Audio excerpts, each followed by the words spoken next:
아, 예, 반갑습니다. 전우택윤재입니다. 예, 오늘 남설이 형제가 그 고향에 갔다 왔다고 했는데, 예, 탕자가 귀향 한 거네요, 그죠? 탕자가 아닌가요? 예, 명절 지내고 오셨는데 고양이들 잘 다녀오셨는지 모르겠습니다. 예, 고향에 갔다 오는 그런 기쁨이 참 클 것 같습니다. 저는 뭐 춘천에 계속 지내 있어서, 예, 탕자가 아니란 얘기가 아니라, 예, 집에 계속 있었습니다. 그래서 귀향에 대해서 오늘은 좀 이렇게 이야기를 나눠볼 텐데요. 지난주일 설교 말씀 기억하시나요? 그 아들을 위해서 모든 것을 탕진하시는 아버지에 대해서 우리가 말씀을 들었습니다. 그래서 그 아버지의 마음에 대해서 이렇게 생각해 보게 되면서 아버지에 대해서 조금 더 나눠야 되겠다 이런 생각이 들었습니다. 지난번에 이제 어린이 캠프에서 복음 말씀을 전할 수 있는 시간이 있었어요. 그럴 때 마음속에 떠올랐던 것이 하나님 아버지라는 사실이 좀 마음에 떠올랐어요. 우리가 하나님을 대할 때 우리가 하나님을 아무리 친숙하게 여기는 사람일지라도 마음속에 두려움을 갖게 되는 것이 분명히 누구나 부인할 수 없는 사실입니다. 그만큼 하나님은 거룩하시고 완전하시기 때문에 우리와 같은 인간이 하나님을 떠올리거나 하나님을 바라볼 때 두렵고 가까이 가고 싶으나 아주 가까이 할 수 없는 그러한 마음의 상태가 누구나에게 다 있는 것 같습니다. 그런데 제가 그 부분을 깨트릴 수 있다는 힌트를 얻은 것이 하나님께서 아버지 되신다는 것입니다. 그래서 하나님이 전능하시다 할 때 우리는 너무나도 작아지고 하나님이 거룩하시다 할 때 우리는 하나님 앞에서 너무 부끄러워지죠. 예, 그런데 그 하나님께서 내 아버지, 나를 사랑하시는 나의 아버지라고 할 때에는 하나님 앞에 우리가 나아갈 수 있는 것입니다. 그래서 그 아버지에 대해서 좀 묵상하다가 또 지난주에 또 말씀 또 묵상하면서 아버지 마음 두 번째 이야기를 해보면 어떨까 그런 생각이 들었습니다. 제가 아버지 마음을 잘 이해할까요? 이해할 수가 없습니다. 아직도. 예. 하나님을 아버지로 성경에서 비유했는데요. 비유가 갖고 있는 좋은 점은 그것이 우리들에게 어떤 통찰력을 일으킨다는 좋은 점이 있지만 비유의 대상이 완벽하지 않다는 또 단점도 있습니다. 한계점이 분명히 있는 것이죠. 세상의 모든 하나님을 아버지라고 떠올릴 때 좋은 아버지를 갖고 있지 않은 인간들은 또 그 아버지라는 비유의 한계를 느끼게 됩니다. 그러나 우리 하나님 아버지께서는 정말 우리를 사랑하시는, 지난주 말씀을 들었던 것처럼 우리를 위해서 모든 것을 내어주시고 탕진하시는 그런 하나님 아버지라는 사실을 우리가 굳게 신뢰하고 나아갈 때 우리들에게 참 소망이 있음을 고백을 드립니다. 아버지 마음 두 번째 이야기를 드리면서요. 그림 한 점을 같이 보기를 원합니다. 이 그림 보신 적이 있으신지 모르겠습니다. 돌아온 탕자, 탕자의 귀향 이렇게 불리는 그림이고요. 17세기 네덜란드 화가였던 렘브란트에 의해서 1663년부터 65년까지 그려진 그림입니다. 렘브란트는 일반적으로 빛의 화가라고 불리고 빛과 어둠의 명암을 가장 잘 표현할 수 있었던 그런 화가였다. 이렇게 표현을 합니다. 또 고흐라는 화가 아시죠? 고흐라는 분은 이 렘브란트의 그림을 무작정 바라볼 수만 있다면 자신의 인생 10년과 맞바꿀 수 있겠다 했을 정도로 어떤 빛과 어둠의 마술사라고 불린 화가가 렘브란트라고 합니다. 그리고 그가 그렸던 그의 생의 마지막 유작과도 같은 작품이 이 돌아온 탕자입니다. 렘브란트의 그 화려했던 젊은 시절을 뒤로하고 어떤 인생의 굴곡을 경험한 온몸으로 경험한 60대 노화가의 마지막과도 같은 작품이 바로 이 돌아온 탕자입니다. 제가 말씀을 드리면서도 굉장히 그 미술 작품 설명하는데 어색하죠? 미술에는 전혀 문외한이라서 제가 그 자료를 조사해 봤지만은 충분한 설명을 드릴 수 없을 것 같습니다. 그래서 한번 찾아보시면 좋겠고요. 근데 이 그림을 이제 모티브로 해서 노트르담 대학교, 예일 대학교, 하버드 대학교에서 강단에 섰던 헨리 나우엔이라는 사람은 이 그림 앞에서 자신의 어떤 그 지성을 내려놓고 또 부귀 영광을 내려놓고 지체 장애자들이 있는 그 데이브레이크 공동체로 들어가서 남은 생애를 섬기면서 살게 됩니다. 그 이야기가 그 탕자의 귀향이라는 책에 소개되어 있습니다. 한번 기회 되시면은 그 책에서 오늘 들으신 말씀에 대해서 조금 더 더 이 작품에 대해서 더 깊은 통찰을 가지고 만나보실 수 있을 것 같습니다. 오늘은 누가복음 15장 말씀을 펴서 한번 이 탕자에 대해서 한번 두 번째 나눠보도록 하겠습니다. 누가복음 15장입니다. 너무나도 익숙한 이야기죠. 이 이야기의 주인공은 이 아들이라고 인식되어져 왔고요. 이 돌아온 탕자, 둘째 아들은 이 이야기의 사건을 일으키는 핵심 인물입니다. 예수님께서 이 이야기를 들려주실 때는 그 배경이 어떠했는지 15장 1절을 2절을 보시면 알 수 있을 것 같습니다.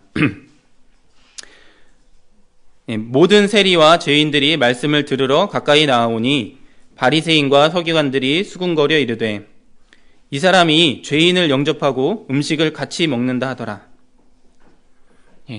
그때 예수께서 그들에게 비유로 말씀하신 것이 양 100마리, 잃은 양 1마리 이 비유와 잃은 드라크마 비유, 그리고 잃어버린 아들에 관한 비유, 이 세 가지 비유를 예수님께서 들려주십니다.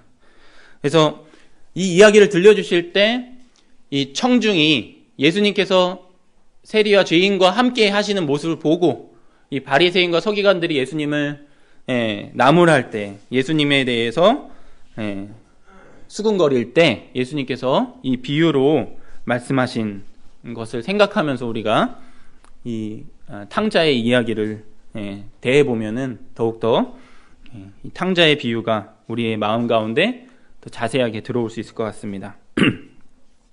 그래서 잘 아시는 바대로 이 탕자가 아버지의 그 살림을 유산을 받아가지고 먼 나라로 떠나죠. 12절에 한번 보겠습니다. 그 둘째가 아버지에게 말하되 아버지여 재산 중에서 내게 돌아올 분깃을 내게 주소서. 얼마나 그 괘씸하고 당돌한 요구인지 지난주에 들으셨죠? 이게 바로 무슨 요구입니까?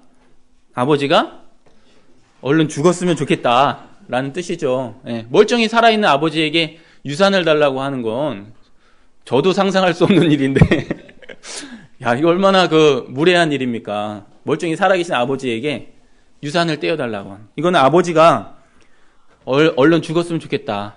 아버지를 정면으로 거스리는 그런 태도입니다. 이 둘째 아들이 이러한 자신의 분깃을 요구한 데에는 굉장히 자기 중심적인 그런 생각이 들어가 있다고 볼 수가 있겠습니다. 우리 인간도 마찬가지로 우리를 만드신 하나님을 떠났죠. 내게 돌아올 분깃을 내게 주소서 하면서 하나님을 거역한 것이 우리들 인생임을 고백을 합니다. 바울이 서신서에서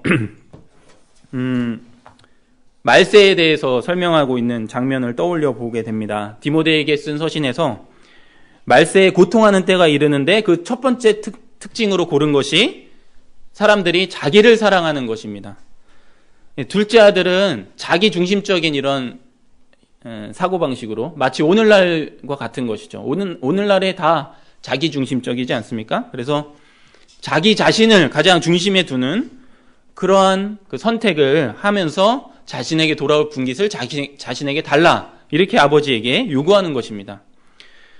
둘째 아들은 자신을 갖다가 말 그대로 자신으로 만들어버린 것입니다. 자신이 한자 약한데요. 스스로 자자에 몸신자라고 하더라고요. 근데 자신이 된 겁니다. 자기 스스로 자자에 신신자. 자기가 신이 되어버린 이 세상을 떠올려 볼 수가 있습니다. 자기의 주인이 자기가 되었습니다. 아버지 없이는 그 둘째 아들도 있을까요? 없을까요? 둘째 아들도 없는 것이죠. 그죠? 아들은 이 사실을 인식했어야 되는데 인식하지 못하고 아버지에게 자기의 분깃을 달라 이렇게 요구합니다. 여러분들이 1층 없는 2층을 상상하실 수 있습니까? 이건 상상할 수가 없는 것입니다. 현실적으로. 그죠? 뿌리가 없는 줄기를 상상하실 수 있습니까? 우리가 그 자신의 아버지가 없는 아들이라는 것은 이건 전혀 상상할 수 없는 이러한 생각입니다. 오늘날의 이 현 세태는 끊임없이 자기중심적인 사고를 하라고 우리들에게 요구를 하고 있습니다. 자아 정체성, 자아 존중감, 자기 효능감 이런 용어들은 심리학에서 아주 가장 널리 쓰이는 그런 주제가 되었습니다. 그래서 이 세상 풍조의 가장 큰 문제점은 자신의 의미를 찾긴 찾는데 그 근원에서 떠나서 자신의 의미를 찾는다고 할 수가 있습니다. 이 둘째 아들이 이렇게 자신의 근본이신 아버지를 떠나서 생각한 것을 우리가 떠올릴 때 이것이 이 둘째 아들의 가장 큰 실수였지 않나 이런 생각을 해보게 됩니다. 골로새서 1장 말씀을 한번 찾아보겠습니다. 골로새서 1장 16절부터 18절입니다. 우리의 근본이 어디에 있는지 이 말씀에서 알려주고 있습니다. 못 찾으신 분들은 화면에 써 있으니까 한번 같이 읽도록 하겠습니다. 시작. 만물이 그에게서 창조되되 하늘과 땅에서 보이는 것들과 보이지 않는 것들과 혹은 왕권들이나 주권들이나 권세들이나 만물이 다 그로 말미암고 그를 위하여 창조되었고 또한 그가 만물보다 먼저 계시고 만물이 그 안에 함께 섰느니라. 그는 몸인 교회의 머리시라. 그가 근본이시오. 여기까지 읽겠습니다. 근본되는 하나님을 떠난 사람들의 그 자아 정체성, 자기 효능감 이런 것은 마치 1층 없는 2층처럼 상상할 수 없는 허무한 것입니다. 근본되는 그분을 떠난 우리 인생들의 모든 노력은 사실은 신기루일 뿐이고 허사일 뿐입니다.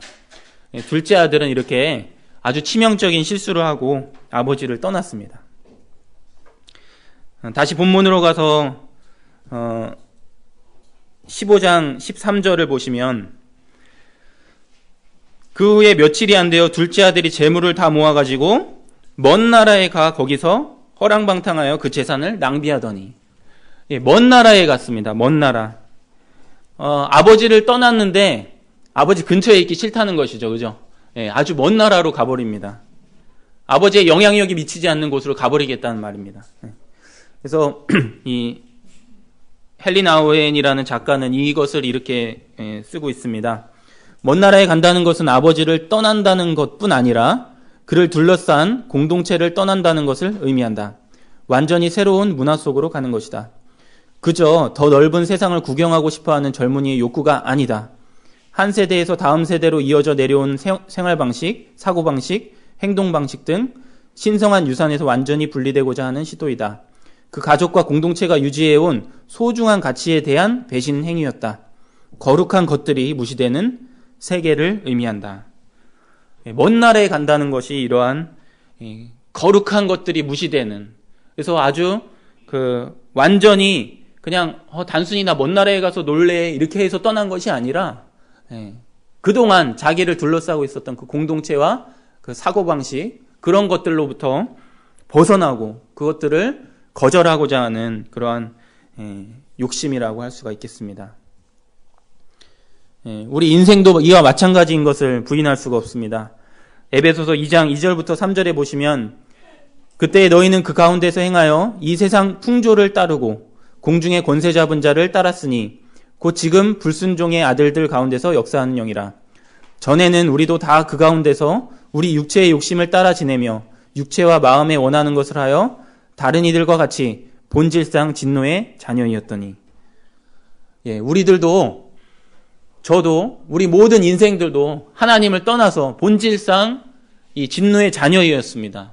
근데 그것은 단순히 그냥 세상이 좋아서 그런 거일 수도 있지만, 한편으로 그 가장 깊은 의미를 내려다 보면은 이 세상 풍조를 따르는 것이고 하나님께 대해서는 정말 철저한 배신 행위였다고 볼 수가 있습니다. 우리를 창조하신 그분을 떠난다는 거. 그분은 우리에게 모든 것을 주시고 우리의 아버지신데, 그 아버지를 떠난다는 것은 우리가 얼마나 심각한 그 거절 행위를 했었나라는 것을 돌이켜보게 됩니다. 그렇게 떠난 아들에게 찾아오는 것이 무엇일까요? 우리가 다 이야기를 알고 있죠. 무엇이 찾아왔냐면 14절에 보시면 그 나라에 크게 흉년이 들어. 흉년이 들었습니다. 흉년이 주는 의미에 대해서 지난주에도 우리가 공부한 바가 있습니다. 우리 모두는 흉년을 달가워하지 않습니다. 그죠?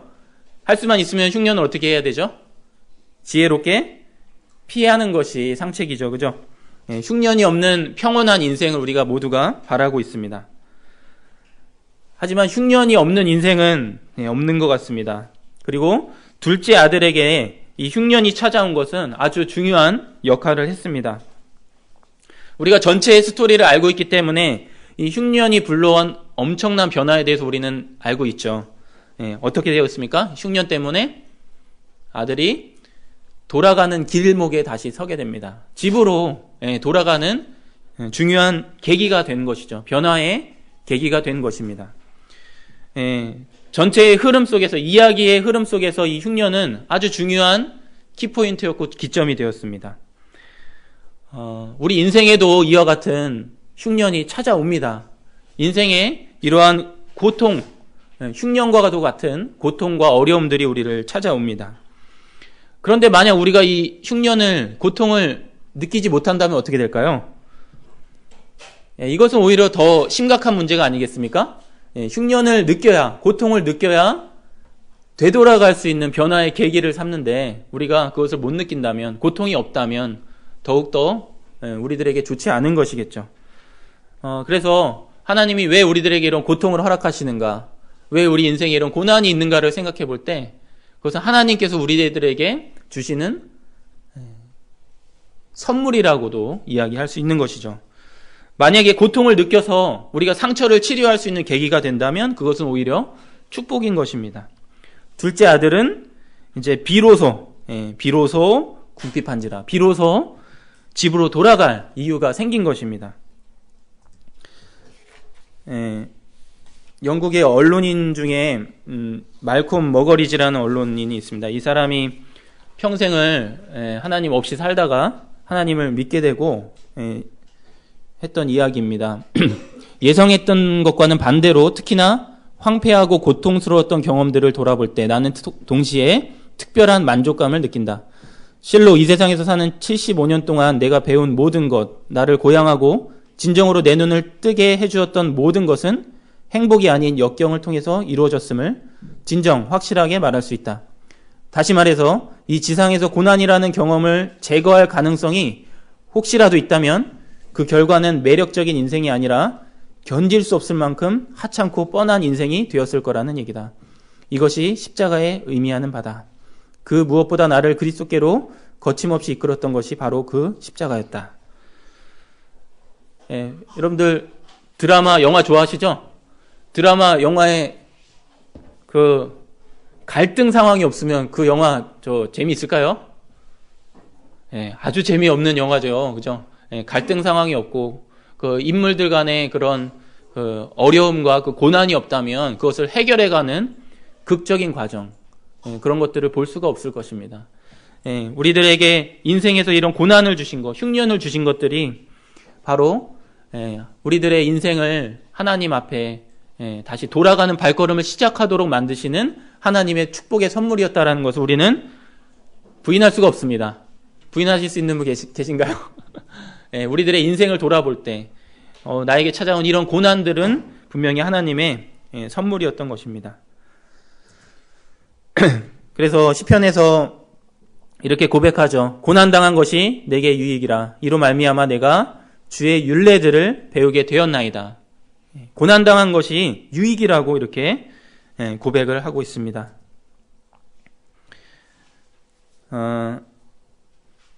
18절을 한번 보시겠습니다. 이제 이 둘째 아들이 이 고난 중에 하나님 아버지를 떠올리게 되죠. 그리고 나서 고백을 합니다. 내가 일어나 18절 아버지께 가서 이르기를 아버지 내가 하늘과 아버지께 죄를 지었사오니.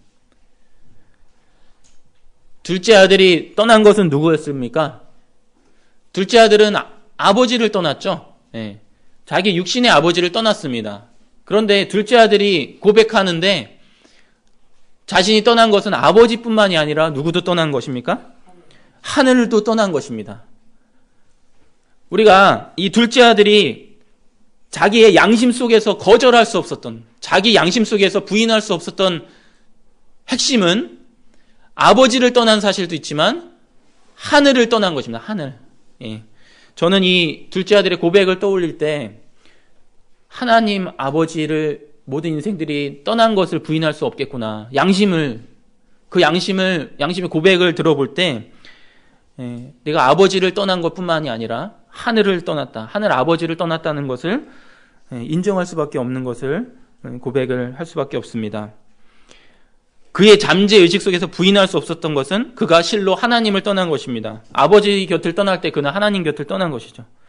이 아들은 허랑방탕한 이국 생활 중에서 하나님께 발길질을 한 거예요. 당신은 없어. 당신 내게 상관하지 마. 우리가 죄인이라고 말할 때 진정한 죄는 하나님을 떠난 것입니다. 다른 죄들은 뭐 욕심, 시기, 질투 이런 것들은 이 하나님을 떠난 것들의 결과일 뿐입니다. 둘째 아들은 이 죄인이 되었는데 그것은 바로 하나님 아버지를 떠났기 때문이죠. 그래서 로마서 3장 22절에 보면 모든 사람이 죄를 범하였음에 하나님의 영광에 이르지 못하더니. 하나님 아버지를 떠난 모든 사람은 하나님 아버지를 떠났기 때문에 그 영광에서 멀어져 있기 때문에 우리가 죄악 가운데 살 수밖에 없는 것입니다. 모든 사람들이 이걸 부인할 수가 없는 것이죠. 하나님을 떠난 모든 사람들은 이 아버지 품으로 돌아올 때 진정한 쉼을 누릴 수 있습니다. 우리 소리 형제가 집에 갔을 때 얼마나 편했겠습니까? 얼마나 집에 갔을 때 안식을 누렸겠습니까? 우리가 하나님 아버지를 알고 그분께 내 마음을 열 때 진짜 내 영혼이 평안하고 안식을 누리는 것입니다. 왜냐하면 그분이 우리를 만드신 우리의 참 아버지시고 우리가 그분께로 부터 존재했기 때문에 느낄 수 있는 평안인 것입니다. 원래 우리가 나왔던 곳으로 돌아갈 때 그 돌아가는 그 마음이 주는 평안은 세상 그 어떤 것과도 비교할 수 없는 것이죠. 아까 이 그림에서 어떤 분들은 죄송합니다. 이 둘째 아들이 이 아버지 품속에 있는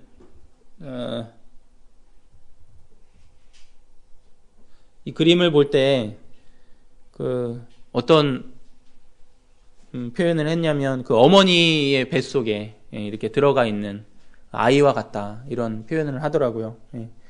얼마나 집으로 돌아왔을 때 아버지 품으로 돌아왔을 때 참 안식을 누릴 수 있겠습니까?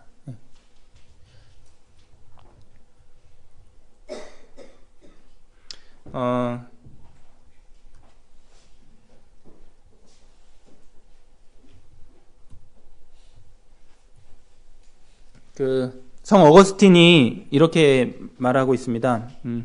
당신이 우리를 만드셨으니 우리 마음이 당신 안에서 안식을 찾기까지는 편히 쉴 수 없나이다. 파스칼은 이렇게 말했습니다. 모든 인간의 마음속에는 신이 만들어 놓은 빈 공간이 있으며 오직 하나님만이 그곳을 채우실 수 있습니다. 마태복음 11장 28절에는 수고하고 무거운 짐진 자들아 다 내게로 오라 내가 너희를 쉬게 하리라. 우리들 인생은 하나님께 돌아갈 때만이 참 평안과 만족을 누릴 수 있습니다. 그리고 이 둘째 아들은 다행히도 아버지께 돌아가는 길에 섰고 아버지 앞에 참 평안을 누리는 귀향을 하게 되는 것이죠. 두 번째로 살펴볼 인물이 바로 이 첫째 아들인데요. 그다지 중요해 보이지 않는 인물로 등장을 하지만 다시 한번 그림을 보게 되면 이 그림의 그 빛이 이 인물에도 비춰지고 있는 것을 보게 됩니다. 이 근엄한 얼굴에는 웃음기는 전혀 찾아볼 수가 없습니다. 이 이야기를 성경 속에 나오는 비유를 떠올려 봤을 때 아까 그 배경에서 그 바리새인과 서기관들이 있었죠. 아마 이 예수님께서는 이 바리새인과 서기관들을 생각하시면서 이 첫째 아들을 이렇게 말씀하시지 않았나 싶습니다. 그래서 렘브란트는 약간 그 복장도 바리새인처럼 이렇게 그렸다고 합니다. 원래 이야기와는 성경의 이야기는 조금 다르지만 이 렘브란트는 이 큰아들도 이 화폭에 등장시켜서 또 하나의 중심 인물로 이렇게 부각을 시킵니다. 무표정과 굳게 그 두 손을 잡고 있는 아버지는 활짝 이 아들을 맞아들이고 있지만 동생을 향해서 손을 꼭 붙들고 있는 이 큰아들에 대해서 한번 이야기를 나눠보고 싶습니다. 사실은 이 큰아들은 아버지와 함께였습니다. 하지만 단 한 번도 아버지와 함께한 적이 없었던 이 큰아들은 자유했습니다. 하지만 단 한 번도 자유로웠던 적이 없었던 아들입니다. 그런 의미에서 집을 나간 적은 없지만 엉뚱한 곳을 여전히 헤매고 방황하고 있는 아들입니다. 겉으로는 성실한 아들이지만 내면에서는 그 어디에서도 안식한 적이 없는 아들입니다. 부모님 밑에서 부모님 뜻을 거스르지 않고 부모님을 떠나지 않고 잘 자랐습니다. 시키는 일을 잘했고 그 아버지의 사업을 성실하게 보살폈습니다. 다른 사람들 보기에 너무나도 훌륭한 아들이고 인정받는 그 첫째 아들이었습니다. 근데 이 내면을 돌아볼 때 둘째 아들보다도 더 집을 떠난 아들이 첫째 아들이라는 것을 부인할 수가 없습니다. 28절을 보시면 아들이 이제 동생이 돌아왔습니다. 동생이 돌아왔으면 아버지의 마음처럼 기뻐하고 받아줘야 되지 않겠습니까? 그런데 이 첫째 아들의 그 말을 한번 보십시오. 그가 노하여 들어가고자 하지 아니하거늘. 그가 노한 이유는 무엇일까요? 이 큰아들의 마음속에 이 피어오르는 질투를 생각해 보게 됩니다. 다른 사람의 행복이나 성공에 대해서 우리들 마음속에는 어떤 생각이 들죠? 우리가 보통 드는 생각은 질투입니다. 질투. 시기하고 질투하는 것이죠. 우리는 정말 너무나도 쉽게 다른 사람들에 대해서 우리들 마음이 상처를 입고 다른 사람을 오히려 깎아내리게도 됩니다. 그 도로시 세이어즈라는 작가가 이런 말을 했습니다. 질투란 남들이 즐기는 것을 나는 왜 즐기지 못할까라는 물음으로 시작해서 내가 즐길 수 없는 것을 왜 남들이 즐겨야 하는가라는 고압적인 물음으로 끝난다. 이렇게 질투를 표현했습니다. 정말 그렇지 않습니까? 우리가 다른 사람들을 볼 때 난 왜 못 즐기지? 이렇게 조금 이렇게 다소 이렇게 소극적인 질문으로 시작해서 결국에는 왜 남들은 이렇게 즐겨야 돼?라는 그 아주 그 공격적이고 질투가 섞인 다분히 섞인 그런 질문으로 끝나는 것이죠.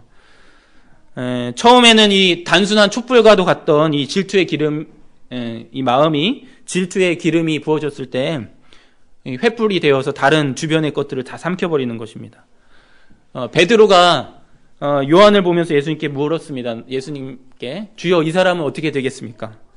그때 예수님께서 내가 올 때까지 그를 머물게 하고자 할지라도 너가 무슨 상관이냐, 너는 나를 따르라, 이렇게 말씀하시죠. 질투는 부질없고 어리석은 죄악입니다. 오직 우리는 각자 개별적으로 하나님 앞에 부르신 대로 살아갈 것이고 그분께만 우리들의 삶과 책임이 있는 것을 보게 됩니다. 하나님께 집중하고 하나님으로 인해서 기뻐해야 되는 것이죠. 그런데 불행히도 이 큰아들은 질투의 화신이 되고 말았습니다. 기쁨을 잃었고 감사를 놓쳐버렸습니다. 분노가 가득한 그의 말을 한번 보십시오.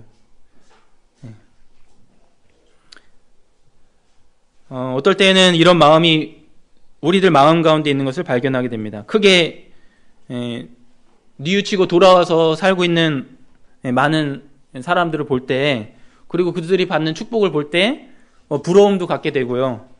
또 한때 죄 가운데 살다가 용서받은 사람들을 보면서 어떻게 저렇게 쉽게 용서받을 수 있지 하고 하는 마음도 들 수가 있는 것이죠. 요나도 그러하지 않았습니까? 요나도 니느웨 사람들이 그렇게 쉽게 회개할 줄 모르고, 그죠? 복음은 전했지만 그들이 회개했을 때 오히려 하나님을 원망하는 것을 요나를 통해서 볼 수가 있습니다.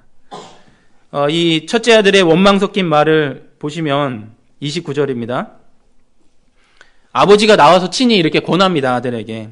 그럴 때 아버지께 대답하여 이르되 내가 여러 해 아버지를 섬겨 명히 어김이 없거늘 내게는 염소 새끼라도 주어 나와 내 벗으로 즐기게 하신 일이 없더니 아버지의 살림을 창녀들과 함께 삼켜버린 이 아들이 돌아오매 이를 위하여 살찐 송아지를 잡으셨나이다.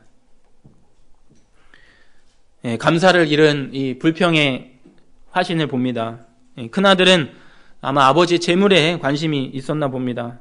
명을 어긴 일은 전혀 없었습니다. 얼마나 대단한 열심입니까? 사실은 아버지의 모든 것들이 그의 것이었는데도 불구하고 그는 감사함을 누리지 못하고 전전긍긍하면서 인생을 살았습니다.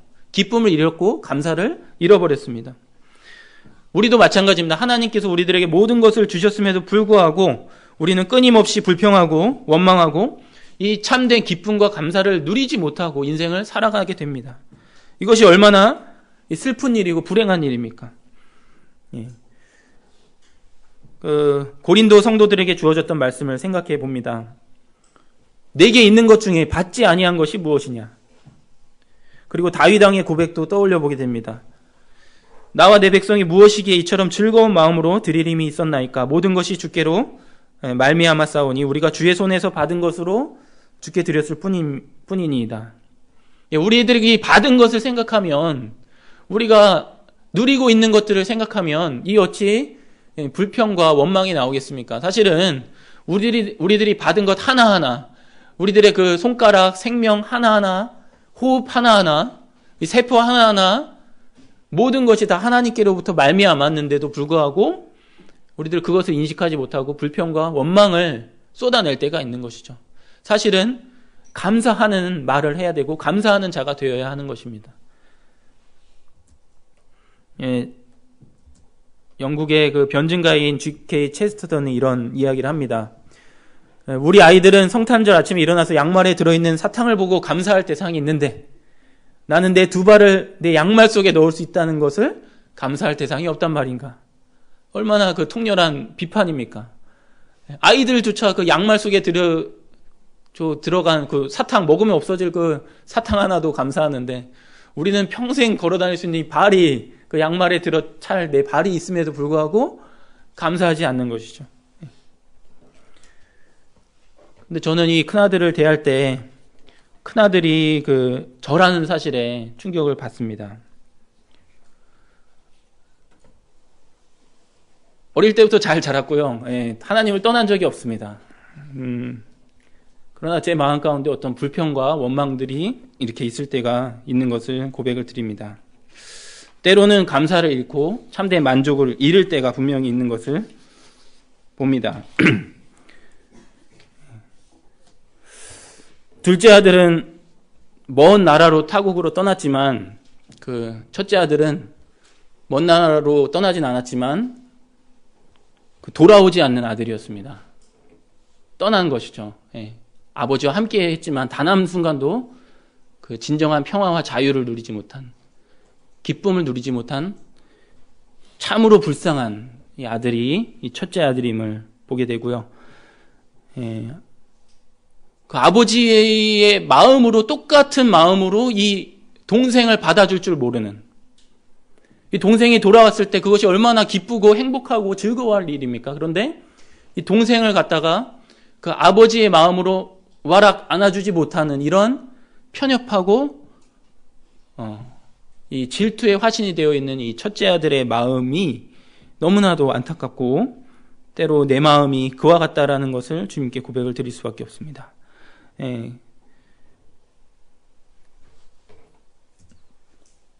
세 번째 인물이죠. 예, 아버지를 한번 자세히 보시기 바랍니다. 이 누가복음 텍스트를 보면은 본문을 보면은 가장 바쁘게 움직이는 걸 클로즈업 해보라면 뭐가 클로즈업 될 수 있을까요? 네, 아버지의 다리가 아니겠습니까? 20절을 한번 보실까요? 이에 일어나서 아버지께로 돌아가니라. 예, 둘째 아들이 돌아옵니다. 아직도 거리가 먼데 아버지가 그를 보고 측은히 여겨 달려가 목을 안고 입을 맞추니. 예, 아버지 죽겠으면 좋겠어서 떠난 둘째 아들을 갖다가 이렇게 버선발로 나와가지고 이렇게 달려 나와가지고 입을 맞추는 이런 아버지를 상상할 수 있으십니까? 예. 근엄하게 이렇게 팔짱 딱 끼고 와서 이제 내 다리 바지가랑이 붙잡고 용서해달라고 이렇게 해도 봐줄까 말까 한데 이 아버지 한번 보십시오. 거리가 먼데 누가 먼저 발견했습니까? 아버지가 발견합니다. 그 얘기는 무엇입니까? 아버지는 매일같이 아들을 찾아서 마을 어귀를 돌아다닌다는 것입니다. 그 아들을 향한 그 아버지의 바삐 움직이는 두 발, 이것이 하나님의 사랑입니다. 이것이 성경에서 말씀하시는 하나님 아버지십니다. 아들이 아마 떠난 순간부터, 아니 아들이 돌아올 분깃을 내게 주소서라고 말하기 전에 이미 아버지는 아셨을 겁니다.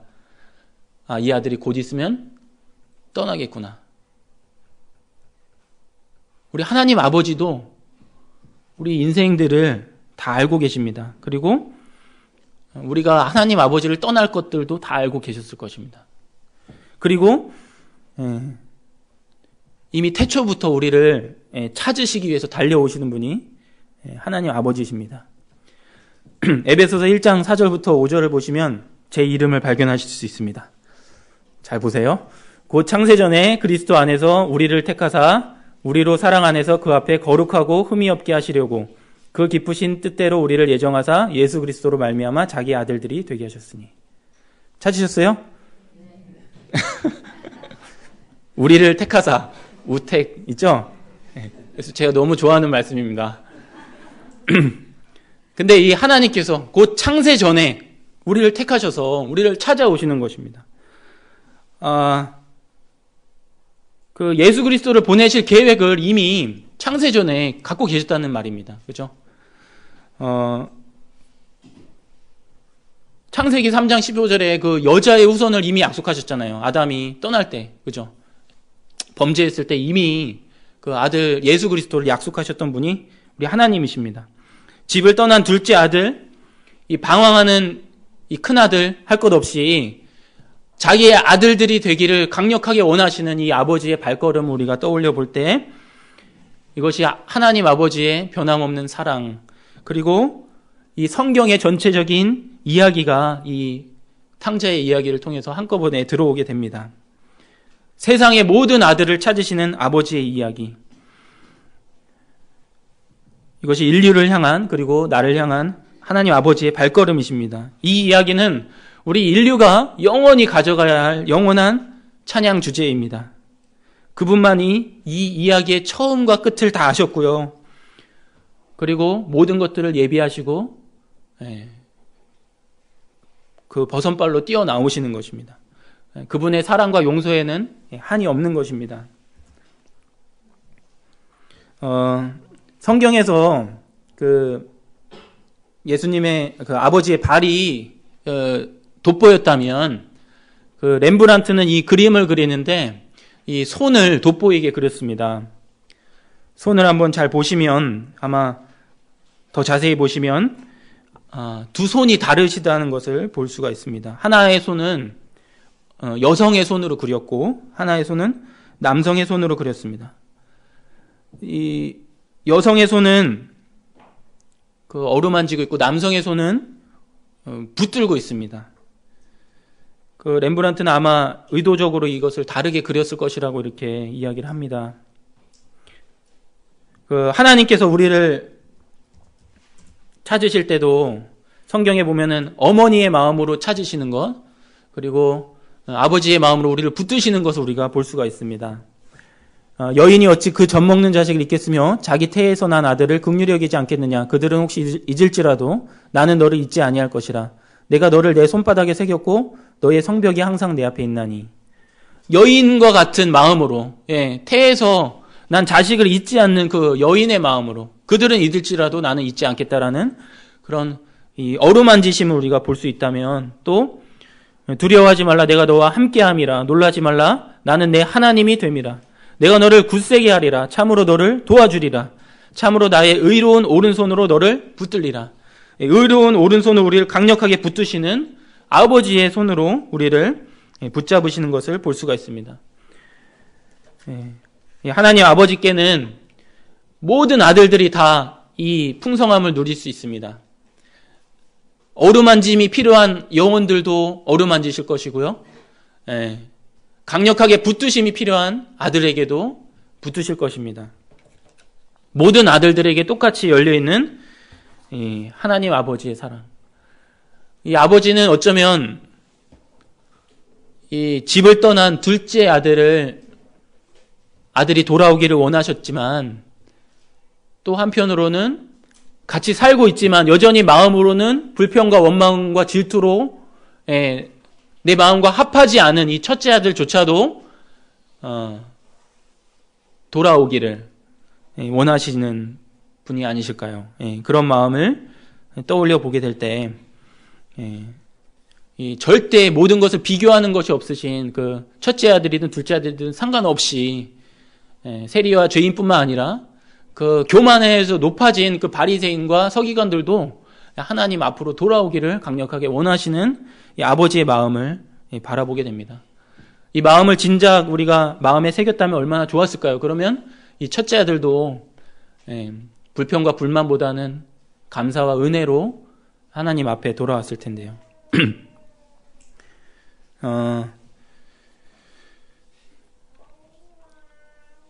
결국에 그런데 모든 인생은 이 하나님 아버지가 되어야 한다는 것이 우리가 잊을 수 없는 사실입니다. 하나님 아버지의 마음이 되기를 바라십니다. 비록 지금은 작은 아들인 동시에 큰 아들인 처지가 우리 인생들이지만 우리는 이 아들의 모습에만 머물러서는 안 됩니다. 세상의 모든 아들들은 누가 될까요? 아버지가 되는 것이죠. 세상의 모든 딸들은 어머니가 되는 것이죠. 이것은 피할 수 없는 일인 동시에 피해서는 안 되는 일입니다. 예수님께서는 이렇게 말씀하십니다. 너희 아버지의 자비로우심과 같이 너희도 자비로운 자가 되라. 주님은 자녀를 잃은 이 아버지가 갖고 계시는 이 놀라운 용서와 자비의 마음을 누구에게도 품으라고 하십니까? 우리에게도 동일한 마음을 품으라고 요구하십니다. 우리도 또한 다른 사람들에게 이 아버지의 품으로 나아가기를 원하시는 것입니다. 성령이 친히 우리의 영과 더불어 우리가 하나님의 자녀인 것을 증언하시나니 자녀이면 또한 상속자 곧 하나님의 상속자요 그리스도와 함께한 상속자니 우리가 그와 함께 영광을 받기 위하여 고난도 함께 받아야 할 것이니라. 우리가 아들이고 상속자면 자연스럽게 언젠간 내가 뭐가 된다는 거냐면 후계자가 된다는 것이죠. 아버지의 자리를 이어받아야 한다는 것입니다. 때로는 우리가 우리를 용서하시는 그 아버지의 위치에 서는데 두려움을 느낍니다. 언제나 철부지 아들로 그대로 남고 싶은 그런 마음이 우리들에게 분명히 있습니다. 그러나 우리가 잊지 말아야 할 것은 우리도 또한 아버지처럼 되도록 부르심을 받았다는 사실입니다. 영원히 어린아이로 남을 수는 없는 노릇입니다. 누군가에게 우리가 또 아버지의 마음으로 다가가기를 바라고 계시는 것입니다. 예수님이 이 비유를 말씀하신 배경을 다시 한번 떠올려 봅니다. 세리와 죄인들이 가까이 왔습니다. 그리고 그들과 함께 식사를 하고 계시는 모습을 보고 바리새인과 서기관들이 수군거리고 말합니다. 그때 예수님께서는 한없는 용서와 자비의 마음을 갖고 있는 아버지의 이야기를 들려주십니다. 예수님은 이 죄인이 회개하는 것을 기뻐하신다는 것을 들려주셨습니다. 그렇다면 우리가 어떻게 살아가야 할까요? 예수님처럼 이 죄인들을 향해서 살아가야 합니다. 우리는 세상과 구별되어야 한다는 것을 잘 알고 있습니다. 구별된 무리, 불러낸 무리죠. 구별되어서 마땅하지만 또한 분리되어서는 안 됩니다. 예수님께서는 죄인과 세리들과 함께 식사하시고 함께 하셨다면 우리도 세상을 향해서 나아가야 됩니다. 세상의 사고방식, 세상의 계산 방식을 뛰어넘는 진정한 자비의 품을 가지고 세상의 모든 잃어버린 아들들을 향해서 나아가야 되고 그들을 향해 내 마음을 열어야 될 것입니다. 내 손은 그들을 붙잡고 어루만지는 손이 되어야 될 것이고 내 발은 그 잃어버린 아들들을 향해서 찾아다니는 그 발이 되어야 될 것입니다. 사도 바울이 세상을 향해 달려가지 않았다면은 세상의 그 잃어버린 많은 아들들을 향해서 그가 복음의 빛을 들고 달려가지 않았다면 어떻겠습니까? 우리들의 세상에 잃어버린 큰아들, 작은아들들을 향해서 나아가야 되는 것입니다. 사도행전 마지막 장, 마지막 절에 보면은 바울이 온 이태를 자기 셋집에 머물면서 자기에게 오는 모든 사람을 다 영접하고 하나님의 나라를 전파하며 주 예수 그리스도에 관한 모든 것을 담대하게 거침없이 가르치더라. 이렇게 기록하고 있습니다. 우리가 결국은 아버지의 마음으로 이 세상을 향해서 담대히 하나님의 나라를 전파하고 자기에게 오는 사람을 다 영접하는, 세상적으로 봤을 때는 저 사람 왜 그러지 할 정도로 자비롭고 한없는 용서를 가지고 세상에 잃어버린 아들들을 찾아 나가야 될 것입니다. 오늘 렘브란트의 그림을 통해서 3명의 인물을 살펴봤습니다. 그 성경의 누가복음 15장 말씀을 통해서 이 빛이 3군데에 비치고 있어요. 그림을 자세히 보면 아버지와 아들과 이 두 아들입니다. 그 빛을 따라서 작은 아들이 떠났고 돌아온 것을 시작해서 떠난 적은 없지만 돌아온 적도 없는 큰 아들도 살펴봤습니다. 그리고 늘 언제까지나 한결같은 이 자비의 날개로 아들들을 향해 두 팔을 벌리고 계시는 아버지에게까지 돌아왔습니다. 우리 자신도 분명히 돌아가야 될 아들임에는 분명합니다. 그리고 우리를 향한 아버지의 하나님의 사랑은 변함이 없으십니다. 한이 없으신 그 품 안에는 우리가 거할 곳이 많습니다. 충분합니다. 그리고 나아가서 우리가 아버지의 형상을 닮은 아들로서 아버지의 삶을 살아가야 되겠습니다. 예수님께서 부활하신 후에 제자들을 갈릴리에서 만나셨습니다. 이때 예수님을 부인한 베드로를 향해서 3번이나 나를 사랑하느냐 이렇게 물으십니다. 그리고 베드로에게 마찬가지로 3번이나 베드로에게 주신 말씀이 무엇이냐면 그것이 베드로의 소명이 되었습니다. 그것은 선한 목자이신 주님처럼 목자가 되라는 부르심입니다. 예수님께서는 베드로를 한없는 자비로 받아주셨습니다. 그를 왜 부인했어? 왜 나를 거절했어? 이렇게 묻거나 책망하지 않으시고 용서하셨고 받아주셨습니다. 그리고 너가 나를 사랑한다면, 베드로야 네가 나를 사랑한다면, 우리가 주님을 사랑한다면 베드로에게 말씀하셨습니다. 내 양을 먹이라, 내 양을 치라, 내 양을 먹이라. 선한 목자이신 주님처럼 베드로에게 더 이상 울고 있는 또는 완고한 아들이 아니라 아버지가 되라고 말씀하십니다. 이제 우리들의 진정한 삶의 목표는 예수님이 하신 그 일을 내가 하는 것입니다. 예수님이 세상에 잃어버린 아들, 작은 아들, 큰 아들을 돌보셨던 것처럼 우리도 그들을 양들을 먹이고 입히는 일을 해야 되는 것입니다. 그곳이 어떤 곳이라고 할지라도 각자 하나님이 부르신 곳에 가서 하나님의 아버지의 손과 발처럼 그들을 보호해주고 어루만져주는 일이 우리들에게 남아 있습니다. 그것이 우리들의 소명이 아닌가 생각해 보게 됩니다. 그리고 처음 베드로를 부르셨던 그 말씀으로 베드로를 마지막에 다시 부르십니다. 요한복음 20장 19절에 보면 처음 베드로를 만나셨던 그 물음으로, 그 명령으로 베드로를 부르십니다. 나를 따르라. 우리도 또한 하나님 아버지가 되어서 아버지처럼 세상을 잃어버린 영혼들을 향해서 나아가는 우리들이 되었으면 좋겠습니다. 이상으로 기도하고 마치도록 하겠습니다. 하나님 아버지 감사드립니다. 우리를 향해서 베푸시는 하나님 아버지의 한없는 자비와 용서와 은혜를 떠올려 봅니다. 참 집을 나간 아들이었고 하나님 아버지를 부인하면서 살던 내 마음대로 자기가 중심이 되어서 살던 저희 인생들을, 저희 자신들을 끝없는 발걸음으로 찾아오시는 하나님 아버지를 떠올려 봅니다. 참으로 감사를 드리옵고 이제 하나님 품에서 또 세상에 잃어버린 자들을 향해 나아가는 그러한 하나님의 형상을 진정으로 닮은 하나님의 자녀가 되기를 원하고, 또 하나님이 분부하신 그런 일들을 저희들 삶 가운데서 우직하게 순종하는 그런 주님의 자녀들이 되기를 소원합니다. 주님 함께하여 주시고 축복하여 주시고 붙들어 주시고 어루만져 주시길 간구를 드립니다. 감사드리며 예수 그리스도의 이름으로 감사하며 기도드렸습니다. 아멘.